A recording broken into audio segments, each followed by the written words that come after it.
Sinasabi ng iba na ang kasal ay parang libingan ng pag-ibig at para sa kanila, totoo yon. Mula sa matinding pagmamahalan na umabot sa pagtaka sa pamilya, nauwi ang lahat sa sigawan, basagan ng gamit at isang masakit na hiwalayan. Pinili nilang kalimutan ang isa't isa at magpakatatag sa kanilang karera. Pero paano kung ang tadhana mismo ang maglapit sa kanila muli? Makalipas ang ilang taon, pareho silang naging medical interns sa isang ospital. At ngayong harap-harapan na ulit sila. Ano ang mananaig, galit o ang pagmamahal na pilit nilang ibinaon? Ang lalaking bida ay si Changmin, isang mayamang binata na nag-aaral ng medisina at may maliwanag na kinabukasan. Ngunit dahil sa matinding pagmamahal niya kay Jinhee, pareho nilang piniling iwan ang kanilang pamilya at karera upang magpakasal.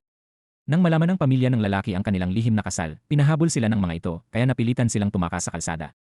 Kahit hinahabol at halos hingalin na, nakangiti pa rin silang dalawa habang magkahawak kamay na tumatakbo patungo sa simbahan.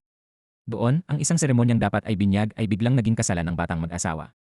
Ngunit nang magsimula ang tunay na buhay mag-asawa, napagtanto nilang hindi ito ganoon kadali. Dahil sa pressure ng buhay at emosyonal na kahinaan ng kabataan, pareho silang nagkaroon ng depresyon at kinailangang magpatingin sa psychiatrist. Lumala rin ang kanilang relasyon dahil sa sunod-sunod na alitan. Dahil sinuway niya ang kanyang mga magulang, pinutol ng pamilya ni Changmin ang kanyang pinansyal na suporta. Napilitan siyang magbenta ng gamot para mabuhay silang mag-asawa. Lumapit siya sa isang kaibigan upang makiusap na bumili ng gamot. Dahil sa pagkakaibigan, ipinakilala siya nito sa kanilang boss na isang babaeng direktor na may pagkahilig sa mga gwapong lalaki. Nang makita siya nito, agad siyang hinarot.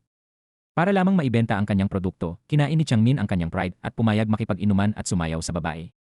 Samantala, ang kanyang asawa na si Jinhee ay nasa bahay, naghahanda ng pagkain habang hinihintay siyang umuwi. Bigla siyang inatake sa puso at natapon ang niluluto niyang sabaw, ngunit hindi na siya makatayo. Tinawagan niya ang kanyang asawa ngunit hindi ito sumagot. Sa kabilang banda, lasing na si Changmin at kahit anong pilit ay hindi niya naibenta ang gamot. Napilitan pa siyang ihatid ang direktor sa sasakyan at hinalikan pa ito ng sapilitan. Kahit nasusuklam siya, tiniis niya ang lahat. Umuwi siyang basang-basa sa ulan, pagod at walang pera. Pagdating niya sa bahay, nakita niyang nakahiga ang kanyang asawa sa sofa, sunog na ang sabaw, at wala ng buhay ang mga mamahaling alagang isda dahil hindi napakain sa tamang oras. Sa sobrang galit, hinilan niya ang asawa. Ngunit si Jinhee, nakagagaling lamang sa muntik na kamatayan at hindi nasagot ang kanyang tawag, ay lalong nagalit dahil tila mas pinahahalagahan pa ng asawa ang mga isda kaysa sa kanya. Nagsimula ang matinding pagtatalo. Nang tawagin ni Jinhee ang mga isda na walang kwenta, lalong nagalit si Changmin at sinira ang oven mitts ng kanyang asawa. Dahil dito, sumigaw ang babae at sinabing, binuhay mo na ang halimaw sa loob ko. Gumanti siya at sinira ang mamahaling speaker ng lalaki. Nauwi ito sa sunod-sunod na paghihiganti, sinira ng lalaki ang bag ng babae, sinira naman ng babae ang kamera ng lalaki. Nagbasag siya ng mga pinggan, sinira naman nito ang koleksyon ng mga CD. Hanggang sa mabasag ang kanilang wedding photo, doon lamang sila natauhan. Sa sandaling iyon, pareho nilang napagtanto na hindi na kayang iligtas ang kanilang kasal. Nagdesisyon silang maghiwalay at tuluyang putulin ang ugnayan sa isa't isa.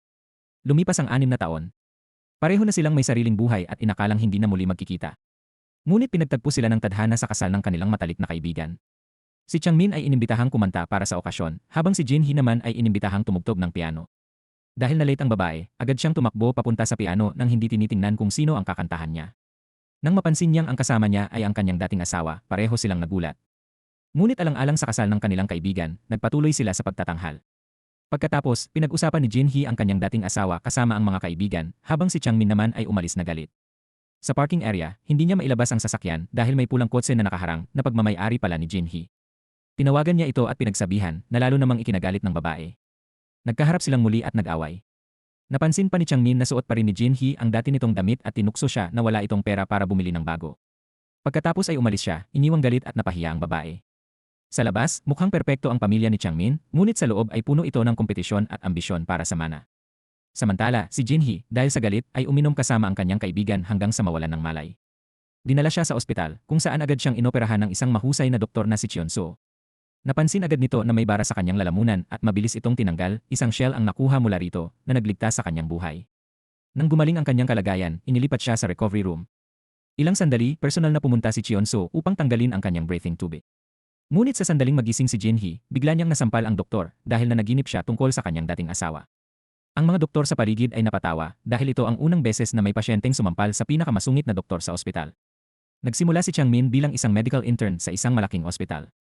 Hindi niya inaasahan na ang ospital kung saan naka-admit si Jinhee ay siya ring lugar kung saan siya mag-intern.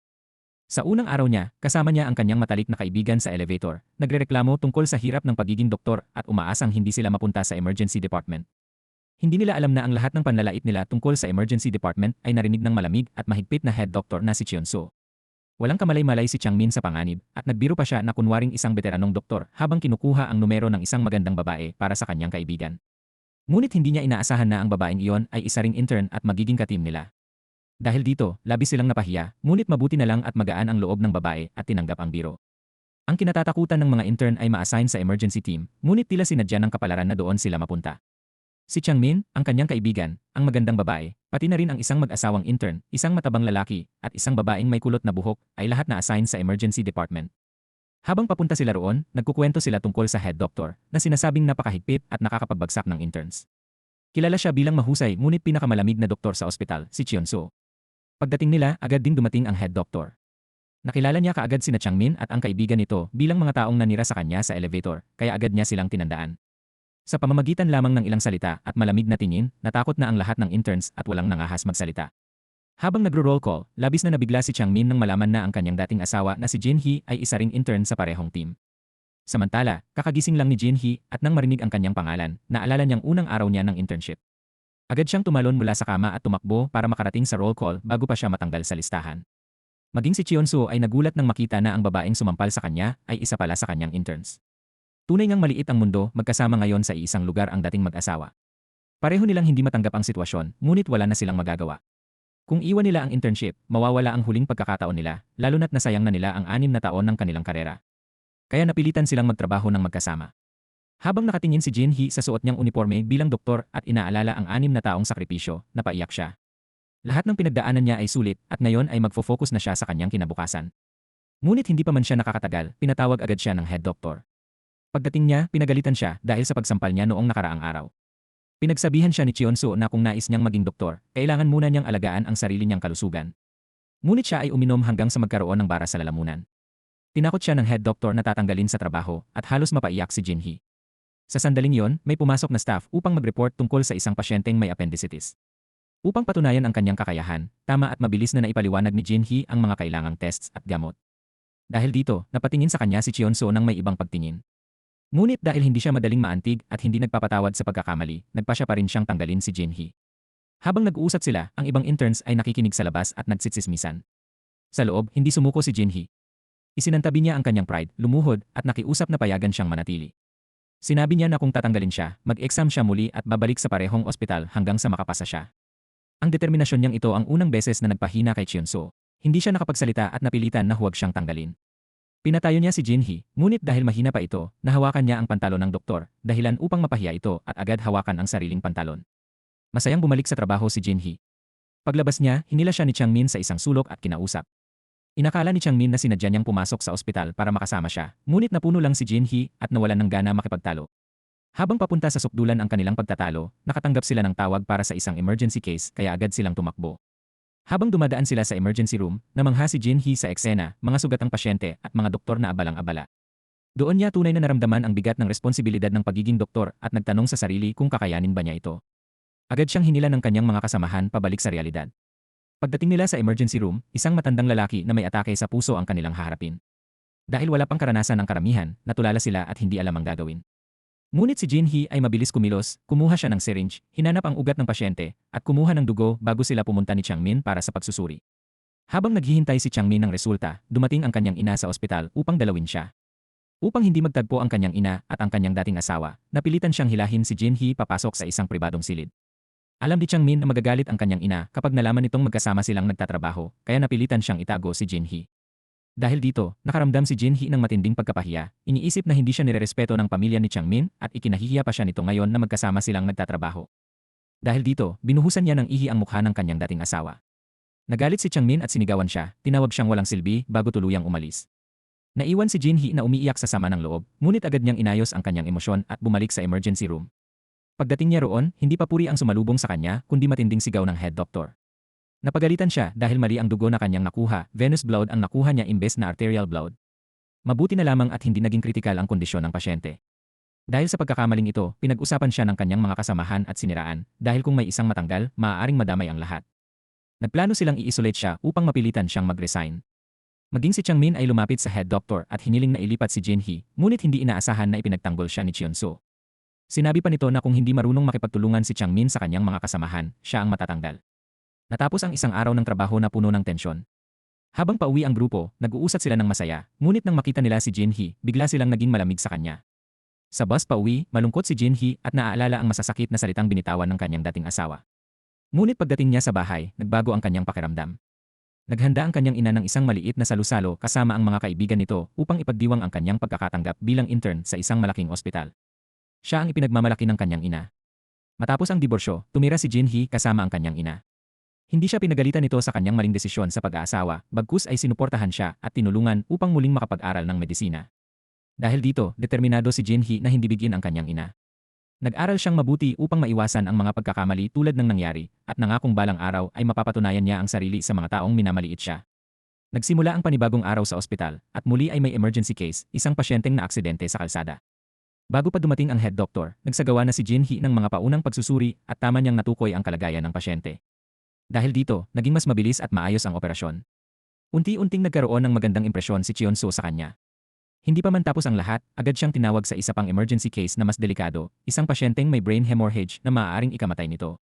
Samantala, sa emergency room na hawak ni Jinhee, biglang nahirapan huminga ang isang pasyente. Nataranta siya at naghanap ng senior doctor, ngunit lahat ay abala. Wala siyang ibang magawa kundi hilahin si Changmin upang tumulong. Habang pareho silang nag-aalala at hindi alam ang gagawin, isang babaeng nakasuot ng pink ang biglang pumasok at agad sinimulan ang emergency procedure. Hindi sila naniwala at sinubukang pigilan siya, ngunit hindi siya natinag. Mabilis niyang binuksan ang bahagi ng katawan ng pasyente habang ipinapaliwanag na kung hindi agad gagawin ang operasyon, mamamatay ito dahil sa subcutaneous emphysema. Sa himala, muling nakahina ang pasyente. Dumating si Cheon-soo sa oras na matagumpay ang operasyon. Ang babaeng nakapink ay isang kakilala niya, si Dr. Shin, isang mahusay na doktor na tulad niya ay nag-aral sa Amerika at ngayon ay bumalik upang magtrabaho roon. Hindi sila nakapag-usap ng matagal dahil sa dami ng emergency cases na tinatanggap ng ospital araw-araw. Dumating ang pulis kasama ang isang lalaking lasing na nagtangkang magpakamatay dahil sa pagkabigo sa pag-ibig. Sinaktan nito ang sarili at maging ang pulis.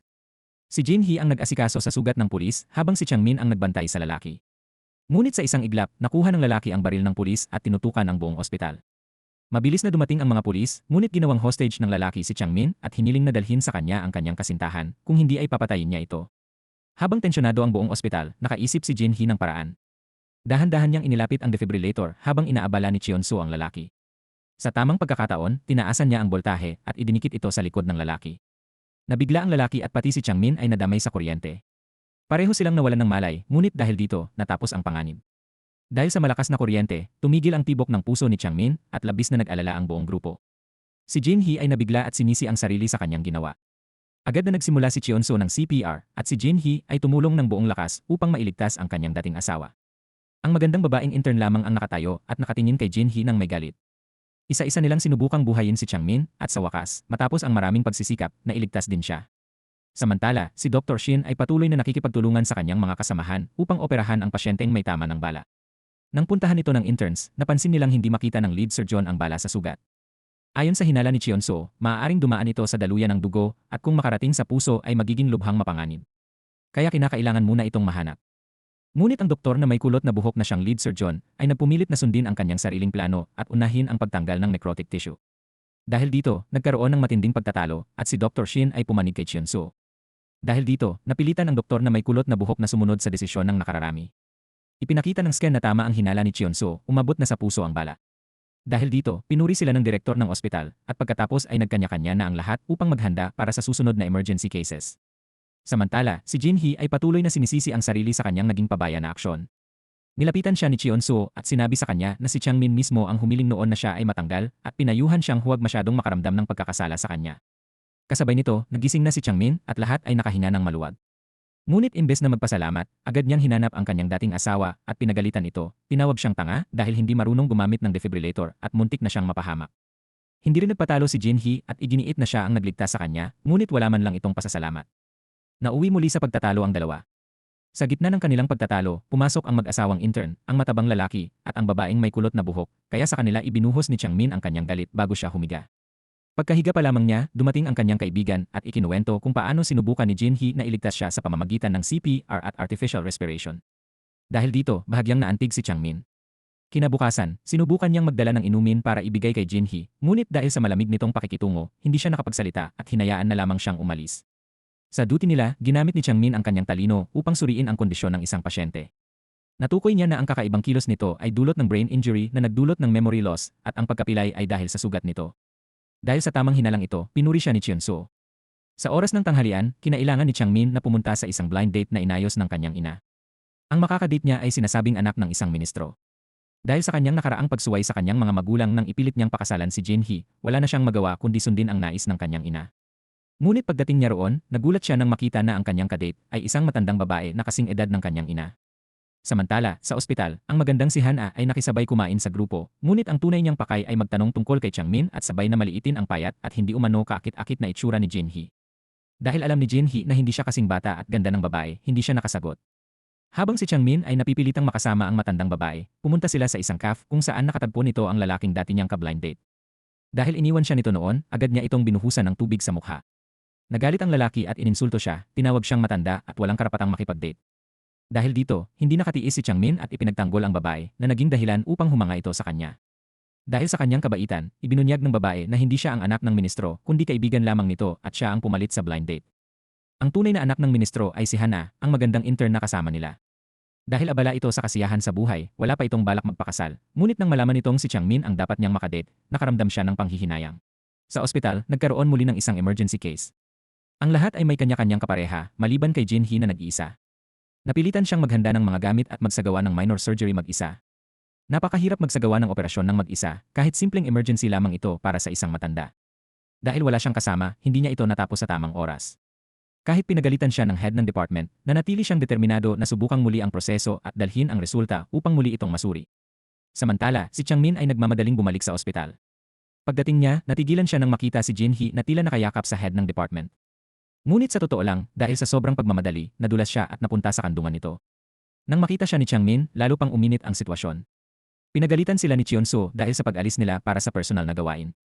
Ipinaalala niya na ang isang emergency doctor ay dapat laging nasa ospital, kahit lunch break ay hindi dapat nagpapabaya dahil isa lamang ang buhay ng pasyente. Binalaan niya sila na kung mauulit pa yon, tatanggalin sila sa trabaho. Hindi pa man humuhupa ang tensyon, dumating ang panibagong utos, kailangan nilang dalhin ang pasyente sa recovery room. Ngunit habang nasa elevator, biglang nawala ng kuryente. Lalong naging delikado ang sitwasyon nang magkaroon ng esophageal air leak ang pasyente at magsuka ito ng maraming dugo. Agad na tinawagan ni Changmin si Chionso, ngunit dahil hindi gumagana ang elevator, wala rin itong magawa. Dahil kritikal na ang kondisyon ng pasyente, napilitan si Changmin na hawakan ang scalpel para operahan ito. Ngunit nanginginig ang kanyang mga kamay. Kahit hinawakan ni Jinhee ang kanyang kamay upang patatagin siya, hindi pa rin niya magawa. Kaya si Jinhee na mismo ang kumuha ng scalpel at nagsagawa ng operasyon. Sa gabay ni Changmin, maingat niyang ginawa ang bawat hiwa at matagumpay na nabuksan ang daanan ng paghinga ng pasyente. Ito ang kanilang unang matagumpay na operasyon. Nang bumukas ang elevator, ligtas na ang pasyente. Nang malaman ito ng kanilang mga kasamahan sa internship, labis nilang hinangaan si Changmin, iniisip na siya ang nagsagawa ng operasyon. Nais sana niyang itama ang pagkakaintindi ng lahat at ipaliwanag na si Jinhee ang tunay na gumawa, ngunit pinigilan siya nito dahil naniniwala itong siya lamang ang gumabay sa kanya. Habang pauwi, pinuri si Jinhee ni Chionso dahil alam niyang siya ang tunay na nagsagawa ng operasyon. Dahil sa pagkilala sa kanyang kakayahan, labis ang kanyang tuwa. Samantala, si Changmin naman habang pauwi ay nakasalubong si Han-a. Dahil magkapit-bahay sila sa kondominium, nagpasya silang pumunta sa unit ng lalaki at doon nag-inuman.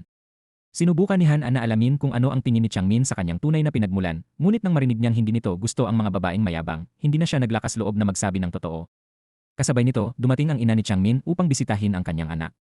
Nang makita niya ang kakaibang patalastas na nakadikit sa pinto ng kwarto at si Han-a na nakasuot ng maikling palda sa loob ng bahay, nagkamali siya ng akala at agad itong pinalayas. Nang marinig niya ang pangalang Han-a mula sa kanyang anak, sa kanya tiningnan ang larawan ng anak ng ministro at doon niya napagtanto ang kanyang malaking pagkakamali. Nagulat din si Changmin nang malaman na ang babaeng hindi sumipot sa kanya noon ay nasa harapan lang pala niya. Kinabukasan, nang magkita sila sa ospital, nagalit si Changmin kay Han-a. Sa training nila kung paano maglagay ng nasaltube, sinadya niyang makipagpalit ng pwesto upang hindi siya makasama. Dahil ito ang unang beses ni Jinhee na gawin yon at dahil sa sobrang lapit nila sa isa't isa, naalala niya ang mukha ng unggoy kaya napatawa siya ng paulit-ulit. Lahat ng ito ay napansin ni Han-a na nakaramdam ng kaunting selos. Pagkatapos ng pagsusulit, humingi ng paumanhin si Han-a kay Changmin at dahil nakita niyang sincere ito, pinatawad niya ito. Pagkatapos nito, pinatawag si Changmin ni Chionso. Alam ng head doctor na si Jinhee ang tunay na nagsagawa ng operasyon, ngunit inako ni Changmin ang lahat ng kredito. Dahil dito, pinagalitan siya ni Chionso. Dahil sa galit, inakala ni Changmin na si Jinhee ang nagsumbong, kaya pinuntahan niya ito at tinawag na mapagkunwari at pinayuhan pa siyang umalis sa ospital. Labis na nasaktan si Jinhee at umalis. Ngunit hindi pa doon natapos ang kanyang paghihirap. Pagbalik niya sa opisina, nalaman niyang pumanaw na ang pasyenteng kanyang naoperahan. Nang makita niya ang bangkay at ang nagdadalamhating pamilya, tila tinusok ng libo-libong kutsilyo ang kanyang puso. Sinisi niya ang sarili at inisip na wala siyang silbi. Napansin ni Changmin ang kanyang kalagayan at nilapitan siya upang aliwin. Pinayuhan niya itong harapin ang katotohanan at sinabi na hindi nila kasalanan ang nangyari dahil nagawa nila ang kanilang makakaya. Idinagdag pa niya na nagkamali ang lead surgeon sa operasyon. Dahil inakala ng lahat na si Changmin ang nagsagawa ng procedure, siya ang handang umako ng responsibilidad. Pagkatapos aliwin si Jinhee, agad niyang hinanap si Cheonso at inako ang lahat ng sisi. Naiintindihan ni Cheonso ang sitwasyon at alam niyang ginawa ng kanyang mga tauhan ang lahat ng kanilang makakaya at ang pagkakamali ay nasa lead surgeon. Sa meeting ng buong ospital, sinubukan niyang ipagtanggol sina Changmin at Jinhee. Ngunit ang doktor na may kulot na buhok na may matagal ng alitan kay Cheonso ay patuloy na naghahanap ng paraan upang siraan siya. Ipinilit niyang ang intern na nagsagawa ng procedure ay dapat humarap sa komite upang patunayan ang kanyang kakayahan. Dahil dito, ipinatawag si Jinhee. Nanginginig siyang tumayo sa harap ng conference room at nang bumukas ang pinto, pumasok siya habang lahat ng mata ay nakatingin sa kanya. Bigla ring pumasok si Changmin at inako na siya ang nagsagawa ng operasyon. Ngunit hindi siya hinayaang akuin ang kasalanan, kaya sinabi ni Jinhee ang katotohanan na siya ang may hawak ng scalpel. Nagpa siya ang direktor na ang emergency department ang may pananagutan at maglalabas ng disciplinary action laban sa kanila. Pagkatapos ng meeting, ang doktor na may kulot na buhok at ang lead surgeon ay nag-usap ng lihim. Lumabas ang katotohanan na nagkamali ang lead surgeon, ngunit ginamit niya ang koneksyon sa doktor na iyon upang ibaling ang sisi sa emergency department. Layunin nilang ilagay si Cheonso sa alanganin. Samantala, si Cheonso ay naglalakad na puno ng galit dahil sa kagagawa ng dalawang taong iyon. Pakiramdam niya ay nasira ang lahat kaya umalis siya upang mag-isip ng solusyon. Maya-maya, dumating si Han-a at sinabi kay Changmin na nasa ospital ang kanyang ina bilang emergency case. Agad siyang tumakbo papunta roon at nalaman na na-overdose ito sa sleeping pills at nawalan ng malay dahil sa atake sa puso. Nagulat ang lahat nang malaman na si Changmin ay pamangkin ng direktor ng isang malaking ospital. Kinagabihan, matapos ang duty, binisita ni Jinhee ang kanyang dating biyenan at maingat itong tinakpan ng kumot. Nakita ito ni Changmin at napagtanto niyang mabait at maalaga pa rin si Jinhee kahit na minamaliit siya noon ng kanyang ina. Nang makitang maayos na ang kalagayan ng kanyang dating biyenan, umuwi si Jinhee. Pagdating niya sa bahay, nabigla siya nang malaman na ninakaw ang kanyang wedding ring. Dahil naka-password ang pinto, naisip niyang walang ibang makakagawa nito kundi ang kanyang suwail na kapatid. Pagod na pagod siya kaya hindi na siya nakapag-isip pa at natulog na lamang. Ngunit kinagabihan, nagkaroon siya ng bangungot kung saan sinisisi siya ng ina ni Changmin sa isang krimen. Kinabukasan sa ospital, dahil sa pagkamatay ng pasyente, binawasan ang budget ng emergency department. Kahit na ang tunay na problema ay ang sirang electrical system ng ospital na nagdulot ng pagkaantala sa operasyon at ang pagkaka-stranded ng interns sa elevator, sa huli ay ibinuhos ang lahat ng sisi sa emergency department, kung saan ang mga nurse ay nanganganib mawala ng trabaho dahil sa kakulangan ng budget. Dahil dito, sinisi nila si Jinhee, sinasabing dahil sa kakulangan niya sa kakayahan sa operasyon ay nadamay ang lahat. Si Jinhee naman ay naniwala rin na mahina ang kanyang kakayahan at siya ang may kasalanan sa lahat. Upang mailigtas ang iba, nagpasya siyang lumapit sa head ng department at hilingin siya na lamang ang tanggalin. Nang malaman ni Cheonso ang kanyang matinding pangarap na maging doktor, iminungkahi niyang alagaan niya ng mabuti ang ina ni Changmin na isang VIP patient ng ospital. Kung magiging maayos ang lahat, walang matatanggal. Alam ni Jinhee na galit sa kanya ang kanyang dating biyenan, ngunit dahil sa trabaho, napilitan siyang alagaan ito. Nang magising ang matanda at makita siya, nagalit ito at itinapon ang tray ng pagkain. Mabuti na lamang at dumating si Changmin upang umawat. Ngunit imbes na humupa ang sitwasyon, lalo itong lumala ng sisihin ng ina si Changmin kung bakit hindi siya nagtatrabaho sa sariling ospital ng pamilya at bakit kasama pa nito ang kanyang dating asawa. Iginiit pa nitong ipatanggal si Jinhee. Hindi pa natatapos ang problema, tumawag ang suwail na kapatid ni Jinhee at inamin na ibinenta nito ang kanyang wedding ring upang bumili ng gitara at ngayon ay humihingi ng pera. Samantala, si Cheonso ay naiipit dahil sa utos ng kanyang mga superior na ilipat si Jinhee. Ang tanging pag-asa niya ay ang VIP patient, ang ina ni Changmin, ngunit napakahirap itong pagsilbihan. Habang sinusubukan ni Jinhee na turukan ng gamot ang matanda, napagkamalan siyang may masamang balak at sinampal siya ng malakas. Sakto namang pumasok sina Cheonso at Changmin at muling iginiit ng ina na patanggalin si Jinhee at palitan siya ni Han-a. Nang tumanggi si Cheonso, tumawag ang matanda at agad dumating si Han-a na nagpapakita ng impluensya ng koneksyon nito. Dahil dito, wala nang nagawa si Cheonso kundi umalis. Kinagabihan, dahil sa stress at kawalan ng magawa sa sitwasyon, nagpunta si Cheonso sa isang bar upang uminom. Doon ay nakita niya si Jinhee na nag-isa ring umiinom at tumatawag sa iba't ibang tao upang makausap, ngunit tila wala siyang malapitan. Tahimik lamang siyang minasdan ni Cheonso hanggang sa makasakay ito ng taxi bago siya umalis. Kinabukasan, matapos pag-isipan ng mabuti ang lahat, nagpa siya si Jinhee na magbitiw sa trabaho upang hindi na makaapekto sa iba. Dinala niya ang kanyang resignation letter kay Cheonso, ngunit napansin niya ang punit nitong medyas at hindi napigilang mapangiti. Bago tuluyang umalis, nagpa siya siyang gumawa ng isang huling hakbang. May isang mag-asawa na walang pera para sa ultrasound, kaya palihim niyang ginamit ang kagamitan ng ospital upang suriin ang babae. Natuklasan niyang may kidney stones ito at agad niyang tinawag si Cheonso upang maisagawa ang operasyon sa tamang oras. Nabigla si Cheon-soo sa kanyang katigasan ng ulo at tapang, at maging si Dr. Shin ay nagsabing magkahawig ang kanilang personalidad kapag may gusto silang gawin, walang makakapigil sa kanila. Matapos ang insidenteng iyon, muli siyang nagbalak mag-resign, ngunit pinunit ni Cheon-soo ang kanyang resignation letter at sinabi na siya lamang ang may karapatang magpatalsik ng kanyang interns, kahit ang direktor ay walang magagawa. Sa parehong oras, ang ina ni Changmin ay inatake sa puso habang natutulog. Mabuti na lamang at si Jin-hee ang nakapansin at agad na nag-check gamit ang LICG, kaya naagapan at nailigtas ito. Ngunit kahit na sinabi ni Changmin na si Jin-hee ang nagligtas sa kanya, hindi pa rin siya pinasalamatan ng matanda. Alam ni Changmin na ang kalagayan ng kanyang ina ay dulot ng hindi pag-uwi ng kanyang ama, kaya pinuntahan niya ito upang hikayatin na bisitahin ang ina. Ngunit kahit anong pilit, tumanggi ang ama dahil kilala niya ang ugali ng kanyang asawa. Wala nang nagawa si Changmin kundi umalis. Samantala, si Hana ay naghihintay sa isang bar para kay Changmin dahil ang kanyang ina ang nag-ayos ng kanilang pagkikita. Ngunit sa halip na siya ang pumunta, ipinadala nito ang kanyang kaibigan na ikinadismaya ni Hana. Sa parehong bar, naroon din sina Cheon-soo at Dr. Shin. Dumating din si Jin-hee matapos malaman na ang kanyang kapatid ay naroon at nagpa-party. Nang makita niya itong tumutugtog sa entablado, agad niya itong hinila pababa. Tumigil ang musika at napatingin ang lahat sa kanila. Ngunit tinulungan ng isang miyembro ng banda ang kanyang kapatid na makatakas. Habang hinahabol niya ito, nadapa si Jin-hee mula sa entablado. Pagmulat niya, nakita niyang napapalibutan siya ng kanyang mga kasamahan sa ospital. Tinulungan siya ni Cheon-soo na tumayo at napansin ito ni Changmin na tila nagselos. Pagkatapos nito, umupo silang lahat at nag-usap. Itinago ni Jin-hee ang katotohanan tungkol sa kanyang kapatid at nagsinungaling na ang babaeng nakita nila kanina ang may utang sa kanya at hindi pa ito nababayaran, kaya siya napunta sa ganoong sitwasyon. Nang maunawaan ng lahat ang nangyari, naghiwa-hiwalay na sila. Naunang umalis sina Cheon-soo at Dr. Shin, at susunod na sana si Jin-hee, ngunit pinigilan siya ni Changmin, ayaw niyang maiwan sa awkward na sitwasyon, kasama si Han-ah at ang kanyang kaibigan. Kaya niyaya niya si Jin-hee na sumama para mas maging maayos ang samahan. Umupo silang apat at nag-inuman. Nang mapansin ni Changmin ang sugat sa kamay ni Jin-hee, hindi niya napigilang mag-alala para rito. Nagulat ang kanyang kaibigan dahil sa ospital ay parang aso't pusa ang dalawa, ngunit ngayon ay nagpapakita ng pag-aalala sa isa't isa. Si Han naman ay hindi natuwa dahil ang lalaking gusto niya ay nag-aalala sa ibang babae. Dahil walang nakakaalam sa tunay na relasyon ng dalawa noon, natakot si Jin-hee na mabunyag ito kaya nagdahilan siyang umalis. Nawalan na rin ng gana si Han-ah at sumunod dito, naiwan ang dalawang lalaki na nag-inuman. Sinundan ni Han-ah si Jin-hee hanggang sa kalsada kung saan ito sasakay ng taxi. Inamin niya na gusto niya si Changmin at hiniling na lumayo si Jin-hee dito. Pagkatapos ay umalis siya. Samantala, ang dalawang lalaki ay nalasing bago umuwi. Habang nasa biyahe, tinawagan ni Changmin si Jin-hee upang pasalamatan siya sa pagligtas sa kanyang ina na ikinagulat nito dahil sanay siyang pinapagalitan lamang nito. Kinabukasan, panibagong araw ng trabaho ang nagsimula. Sa daan papunta sa trabaho, bumili si Inyon ng maliit na halaman. Nang makitang wala si Han-ah sa kanyang mesa, inilagay niya ito roon kasama ang isang gintong tali at isang sulat na nagsasabing kung bibigyan siya ng pagkakataon, itali nito ang tali bilang isang busog. Ngunit bago pa ito mabasa ni Han-ah, isang doktor ang nakakita at siya na ang nagtal ng tali. Pagbalik ni Inyon, masaya siyang binati ni Han-ah at nang makita niyang nakatali na ang tali, inakala niyang may pag-asa siya sa kanya. Samantala, ang pasasalamat ni Changmin noong nakaraang gabi ay dahil lamang sa siya ay lasing, kaya kinabukasan ay wala na siyang maalala na ikinadismaya ni Jin-hee. Habang si Cheon-soo ay nakatanggap ng utos mula sa direktor na tanggalin si Jin-hee upang pakalmahin ang pamilya ng pasyente, tumanggi siya dahil alam niyang wala itong kasalanan at ang ospital lamang ay naghahanap ng masisisi para sa teknikal na pagkakamali. Sa kabila ng lahat, nanatiling positibo si Jin-hee. Tinulungan niya ang mga pasyente sa abot ng kanyang makakaya at binigyan pa siya ng pagkakataon ni Dr. Shin na magsagawa ng isang procedure. Dahil dito, naniwala ang lahat na hindi siya dapat tanggalin. Pagkatapos ng trabaho, lihim niyang binisita ang ina ni Changmin upang suriin ito.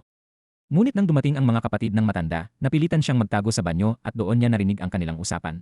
Sa pagkakataong iyon, nalaman niya na si Han-ah ay anak ng ministro at siya ang dapat sanay ka-date ni Changmin, ngunit sa malas, sumakit ang tiyan ni Jin-hee at hindi niya napigilan ang sarili. Kaya may narinig na tunog ang tatlong babae sa labas. Nagtinginan sila ng may hinala at kalaunan ay napagtanto nilang may tao sa loob ng banyo. Sa loob, hindi na kinaya ni Jin-hee at napilitan siyang gawin ang dapat gawin. Pagkatapos, balak niyang takpan ang mukha at tahimik na umalis, ngunit nahuli siya, kaya wala siyang nagawa kundi bumalik, bumati, at saka umalis. Galit sa kanya ang kanyang dating biyenan dahil sa pakikinig niya sa usapan, ngunit dahil lampas na sa oras ng discharge, pinilit ng mga kapatid na iuwi na ang matanda. Matapos maayos ang lahat sa ospital, agad tumakbo si Changmin sa ospital ng kanyang tiyuhin upang humingi ng tulong na gamitin ang koneksyon nito para hindi matanggal si Jin-hee at pumayag naman ito. Sa kabilang banda, nakatanggap si Jin-hee ng tawag mula sa kanyang ina tungkol sa isang lalaking nagsasabing siya ang asawa ng kanyang kapatid at may kasama pang bata. Pagdating niya sa bahay, nagulat siya sa sitwasyon, ngunit wala siyang magawa kundi ibigay ang address ng bar upang mahanap ang kanyang kapatid. Pagkatapos nito, nakatanggap muli siya ng tawag mula sa mag-asawang tinulungan niya dati. Lumala ang kalagayan ng babae kaya agad siyang pumunta roon at tumawag kay Cheon-soo.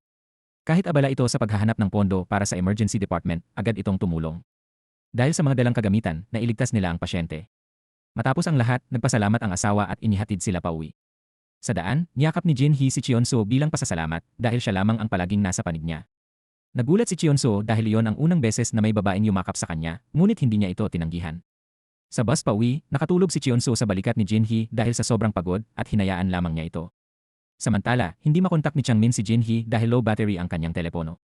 Sa isang stoplight, nagkasalubong ang kanilang landas, ngunit hindi nila napansin ang isa't isa at nagpatuloy lamang sa kanilang direksyon.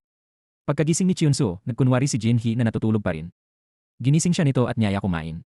Sa kabila ng malamig na anyo ni Cheonso, ipinakita niyang maalaga siya sa pamamagitan ng pagbibigay ng kanyang pagkain kay Jinhee. Kahit nagkunwari itong tumanggi, agad din niyang tinanggap at kinain na ikinatawa ni Cheonso. Sabay silang bumalik sa ospital. Naka-night duty si Changmin at nang makita niyang masayang nag-uusap at magkasamang naglalakad si Jinhee at si Cheonso, agad siyang nagselos. Sinundan niya ang head doctor at sunod-sunod na tinanong kung saan sila nagpunta buong hapon, ngunit hindi siya pinansin ni Cheonso. Samantala, si Jinhee ay nakauwi na at balak ng matulog, ngunit nagulat siya sa presensya ng lalaking bigla na lamang sumulpot, ang asawa ng kanyang kapatid. Nagtaka siya kung bakit hindi pa ito umaalis kaya agad niya itong pinaalis, ngunit makapal ang mukha nito at tumawag pa sa kanyang asawa. Dahil abala pa ang kapatid ni Jinhee sa paghahanap ng trabaho, pinakiusapan nitong manatili muna ang lalaki sa bahay. Dahil dito, napilitan si Jinhee na ibigay ang kanyang kwarto at siya na lamang ang natulog sa sofa. Kinabukasan sa ospital, masama ang loob ni Changmin dahil hindi niya makontak si Jinhee buong gabi. May isang nurse na nalaman ang kanyang pinanggalingan kaya sinubukang lapitan siya sa pamamagitan ng pag-aalaga at pagbibigay ng pagkain, ngunit hindi niya ito pinansin. Samantala, nalaman ni Cheonso na si Dr. Shin ay magdamag na nanatili sa opisina upang tulungan siyang magsulat ng liham para sa pondo. Napansin pa nito ang ayos ng kanyang damit at inayos ang kanyang buttons, at binigyan pa siya ng bagong peres ng medyas, kitang-kita ang pag-aalala nito sa kanya, ngunit tila iniiwasan niya ito. Samantala, si In Yoon Min ay natuwa nang makita si Han An na inaalagaan ang maliit na halaman na inilagay niya sa mesa nito at inakala niyang tinanggap na nito ang kanyang damdamin. Sa pasilyo ng ospital, sa wakas ay nakita ni Changmin si Jinhee at agad tinanong kung bakit hindi nito sinagot ang kanyang tawag. Ngunit malamig ang sagot ni Jinhee at sinabi na wala na silang kinalaman sa isa't isa kaya hindi mahalaga kung sinagot man niya o hindi. Pagkatapos nito, agad pinatawag si Jinhee ng head doctor dahil may reklamo si Dr. Shin na mali ang diagnosis niya at napaaga ang pag-discharge ng pasyente na ngayon ay lumala ang kondisyon. Ngunit ipinagtanggol siya ni Cheonso at sinabing hindi siya nagkamali. Ipinagtanggol din ni Jinhee ang sarili at sinabing maingat niyang sinuri ang pasyente at lumabas sa resulta na ito ay may sakit sa tiyan. Ngunit iginiit ni Dr. Shin na maaaring appendicitis ito. Dahil sa pagtatanggol ni Cheonso, napasigaw siya kay Dr. Shin. Ngunit nang suriin muli ng doktor na may kulot na buhok, lumabas na posible ng appendicitis dahil hindi nasuri ang pagbubuntis ng pasyente, kaya nagkamali ang diagnosis ni Jinhee. Dahil dito, kinausap ni Dr. Shin si Cheonso at tinanong kung bakit niya ipinagtanggol si Jinhee. Hindi rin niya maipaliwanag kung bakit niya ito ginawa, ngunit pakiramdam niya ay nakikita niya ang sarili niyang kabataan sa determinasyon ni Jinhee. Samantala, sa bahay, ipinakita ng bayaw ni Jinhee ang marriage certificate bilang patunay na siya nga ang asawa ng kanyang kapatid. Wala nang nagawa ang ina ni Jinhee kundi tanggapin ang sitwasyon habang karga ang kanyang apo. Sa ospital naman, inaayos ng internship team ang kanilang schedule para sa susunod na buwan. Napansin ni Changmin na kabaliktaran ang pinipiling schedule ni Jinhee, kaya nagduda siyang ginagawa niya ito upang mas makasama si Cheonso na ikinagalit niya.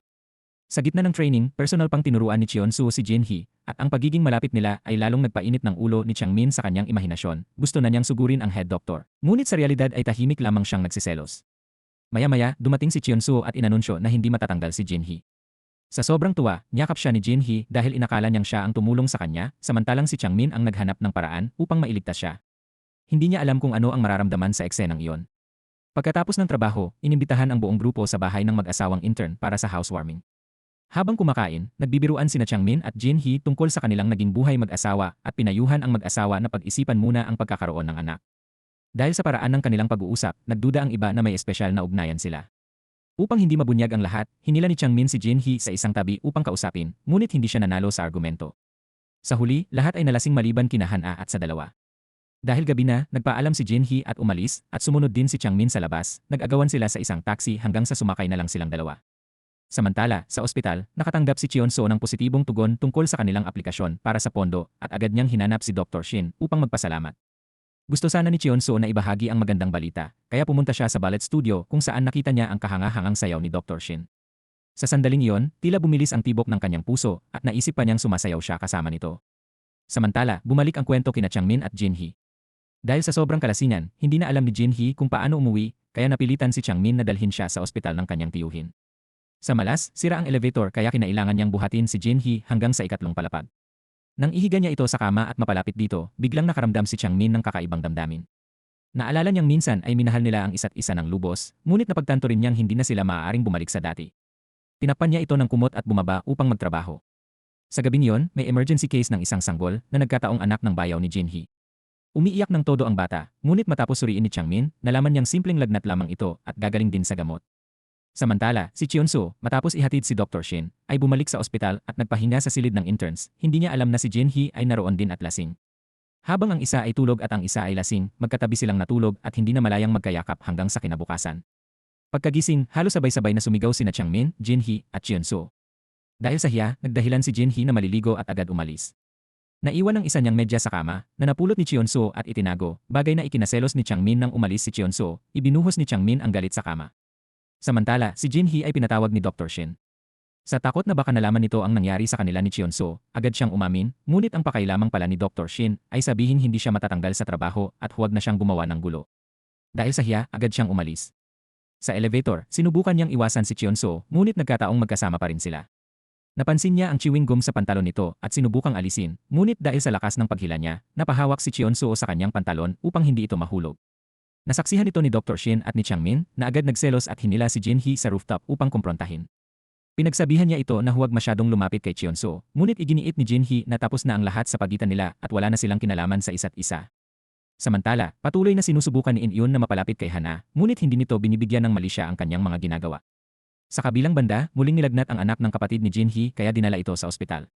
Nang suriin ni Dr. Shin, napansin niyang may pantalang bata, at nang dumating si Changmin, sinisi siya ng ama ng bata sa maling diagnosis. Dahil dito, sinuntok siya nito, ngunit hindi siya gumanti.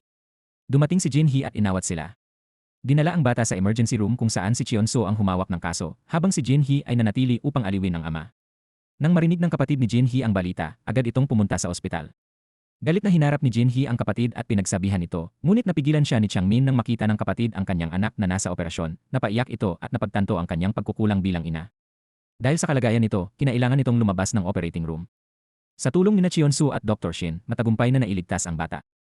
Ngunit nang tawagin ng kapatid ni Jinhee si Changmin bilang bayaw, narinig ito ng mga kasamahan at nagsimula silang maghinala.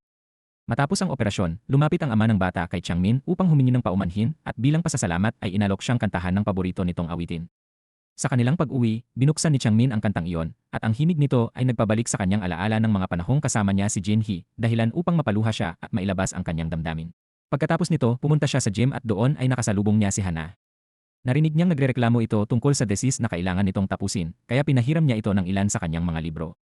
Hindi pa rin sumusuko si Hana at gusto pa rin niyang makipag-date kay Changmin, ngunit diretsahan siyang tinanggihan nito. Samantala, sa ospital, dumalaw ang ina ni Jinhee upang makita ang kanyang apo. Pagkakita pa lamang sa kanyang anak, agad niya itong hinila sa buhok. Pakiramdam niya, kung mas naparusahan niya ito noon, hindi sana ito napunta sa ganoong buhay. Kahit gaano pa katapang ang kapatid ni Jinhee, nang humarap siya sa kanilang ina ay agad itong lumuhod at humingi ng tawad. Gayunman, bilang sarili niyang anak, hindi na siya pinatulan pa ng ina at sa halip ay dumiretsyo na lamang upang tingnan ang kanyang apo. Pagdating ng sumunod na umaga, naging usap-usapan sa buong ospital ang maling pagpapadala ni In-eun ng video confession para kay Han-a sa group chat imbes na ipadala ito ng pribado. Nang mapagtanto niya ang nangyari, halos hindi siya makalubog sa hiya.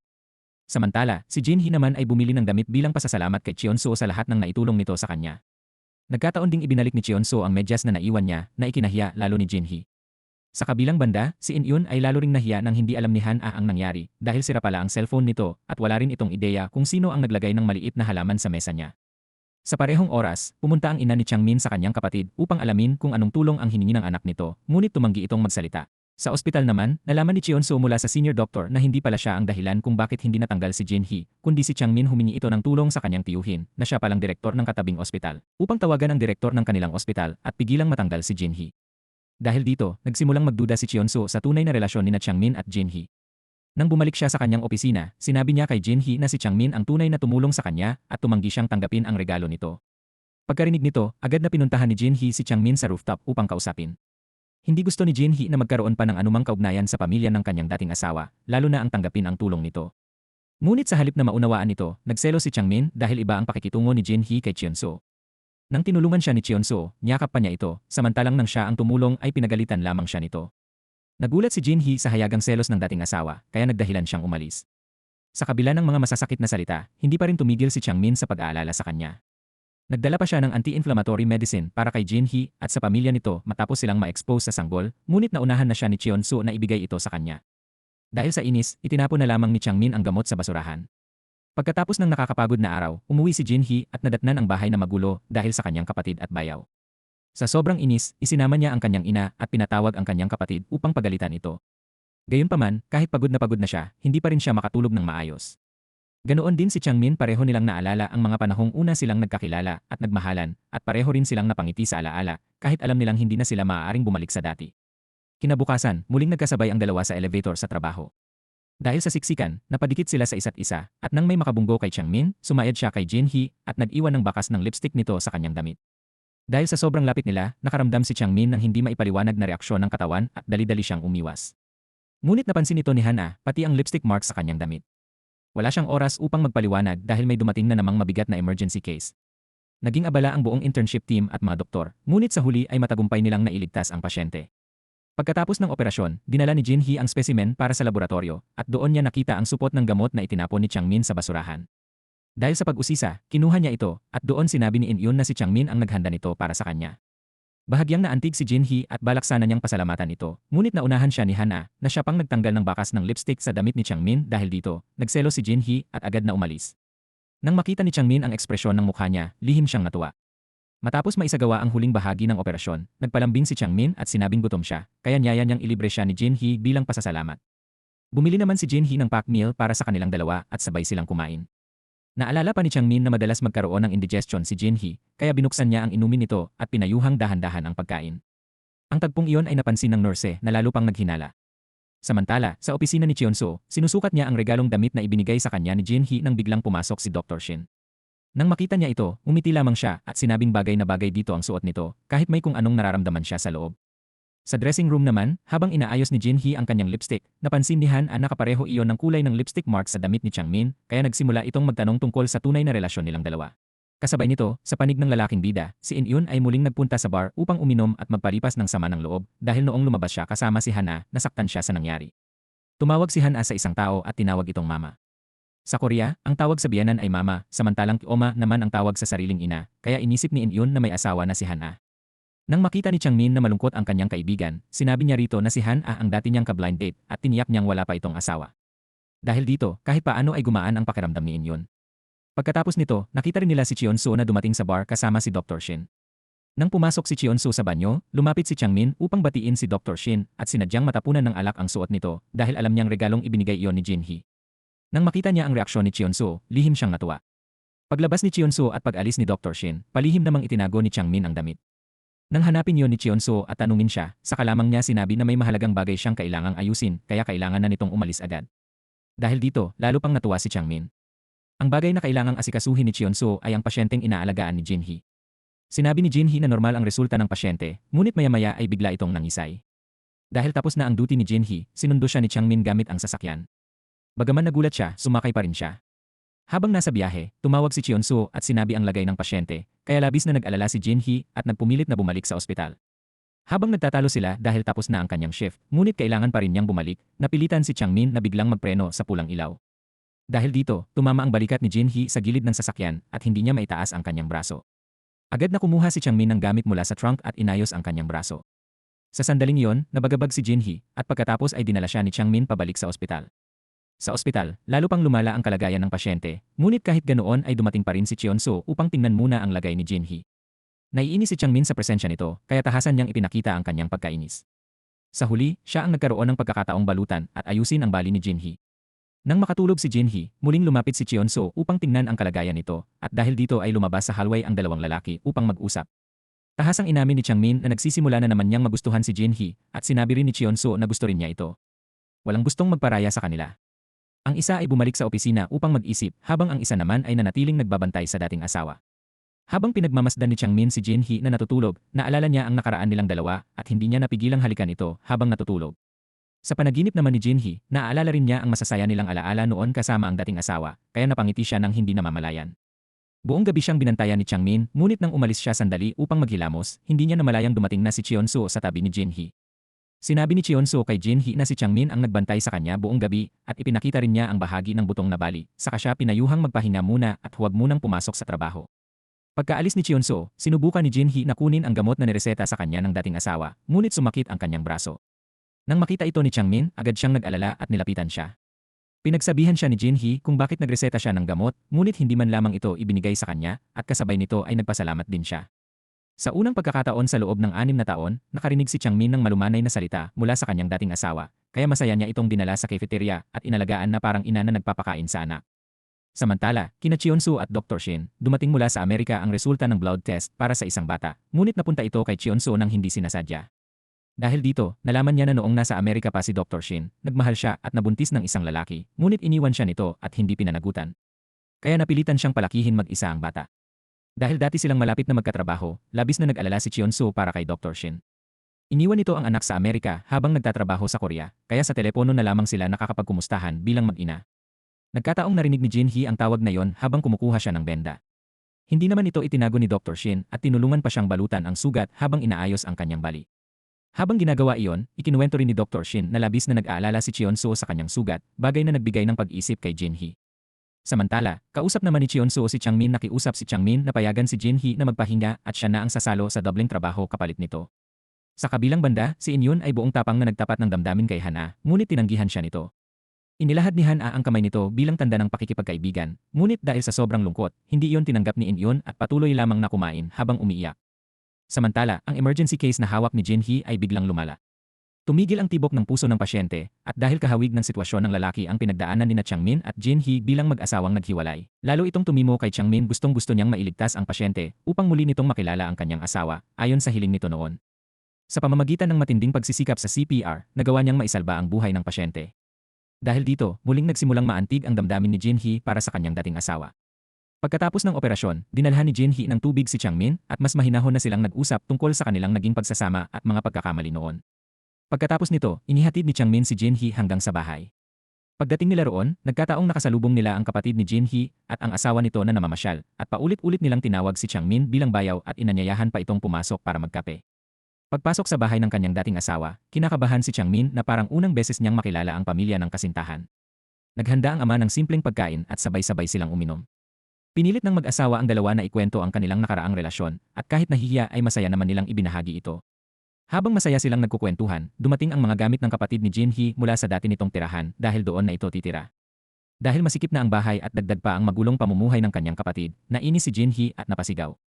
Sa parehong oras, narinig ng kanyang ina ang ingay mula sa labas. Dahil galit ito kay Changmin, natakot ang lahat nang marinig ang kanyang boses. Pumasok ang ina at nagkataong nakapagbalakayo na si Changmin bilang delivery worker, kaya nakaligtas siya. Paglabas niya, sumunod si Jinhee at humingi ng paumanhin, ngunit imbes na pauwiin siya, isinakay siya ni Changmin at dinala sa kanyang apartment. Iminungkahi ni Changmin na doon muna tumira si Jinhee dahil siksikan na sa bahay nito, ngunit tumanggi siya. Bigla siyang niyakap ni Changmin mula sa likod at nakiusap na manatili siya. Dahil may bali ang kanyang braso, hindi siya makapalag at nabuhat siya ni Changmin papunta sa kama. Kahit gusto niya itong suntukin, hindi niya magawa. Dahil sa matamis na pananalita ni Changmin, napapayag siya na manatili doon magdamag, ngunit hindi niya ito pinayagang matulog sa isang kama at pinatulog ito sa sofa. Kahit nakalock ang pinto, sinabi ni Changmin na may susi siya at nagpalitan sila ng mensahe na parang bagong magkasintahan. Kinabukasan, nang balak nang umalis ni Jinhee, binalot siya ni Changmin na parang sushi at dinala sa banyo upang tulungan siyang maghilamos at magsipilyo. Dahil ayaw niyang ibuka ang kanyang bibig, napilitan si Changmin na pisilin ang kanyang pisngi. Pagkatapos, nagluto siya ng almusal at naghain ng maganda at masarap na pagkain. Naalala pa niya ang mga paboritong pagkain ni Jinhee na labis nitong ikinatuwa. Dahil masarap ang pagkain, kusa itong kumain. Nang oras na ng trabaho, iniwan siya ni Changmin sa bahay at nagtungo sa ospital. Doon, siya na rin ang gumawa ng trabaho ni Jinhee na ikinainis ni Hana. Habang abala ang lahat, dumating ang asawa ng pasyenteng nailigtas ni Changmin upang makipagkita sa kanyang asawa, na tila simbolo ng muling pagkikita ng mga mag-asawang naghiwalay. Samantala, nasa bahay si Jinhee at iniisip ang mga ginawa ni Changmin para sa kanya nitong mga nakaraang araw, habang si Changmin naman ay naiisip din siya habang nagtatrabaho. Dahil hindi siya umuwi noong nakaraang gabi, hinanap siya ng kanyang ina sa ospital kaya napilitan siyang bumalik agad. Pagdating niya, naroon ang kanyang ina at si Chionso at nag-usap sila sandali. Pinuri ng kanyang ina si Chionso at tinangkang ipareha sila na narinig ni Changmin at labis na nalungkot. Sa kabila ng takot, lumapit si Changmin at naglakas loob na sabihin na gusto niyang makipagbalikan kay Jinhee.